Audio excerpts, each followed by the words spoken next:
me na semaforu tu na Slavonskoj aveniji i odlučio sam ti snimiti još jedan video u kojem ćemo razbiti jedan mit o učenju koji roditelji imaju. Znači ne djeca, nego roditelji. A taj mit je moj dijete mrzi učenje. I sad ćeš reći, pa dobro Dino, ti ćeš meni solit pamet da ja ne znam da moje dijete ne voli učiti.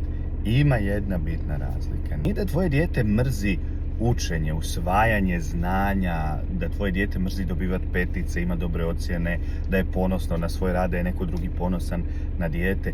Dijete mrzi taj način učenja koji je spor, težak, dosadan i najgore od svega, ne daje rezultate. Dijete mrzi što sjedi 2-3 sata za knjigom, a efektivnog rada tu ima 15 minuta, pola sata, znači ne vidi rezultat. Ili dijete mrzi činjenicu da se trudi, troši vrijeme na učenje, misli da zna i onda dođe na ispit u školu ili odgovaranje i dobije lošu ocjenu.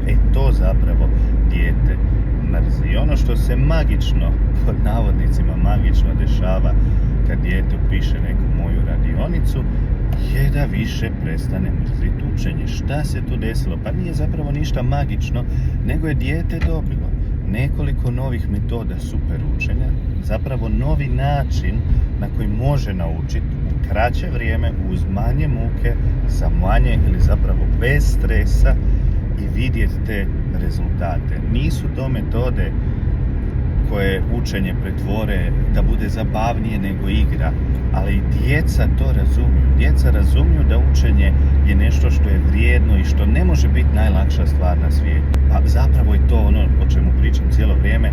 Nije njima toliko problem se pomučiti kad vide rezultate. I pogotovo kad je neko dijete sportaš ili ima neki hobi i zna satima crtati ili pjevati ili se truditi oko tog hobija ili sporta, a za učenje neće, to ne voli. Ma nije da dijete nema radnu naviku, da dijete nema u sebi taj trud, nego jednostavno čemu se truditi kad ja ne vidim rezultate? Mama, zašto da ja učim ovo sad na vrijeme kad je ispit tek za 3 tjedna i ja ovo što naučim danas, ja ću to do ispita zaboraviti i morat opet učiti. Tu su zapravo najveći problemi. Dijete treba novi način učenja i onda se sve magično mijenja.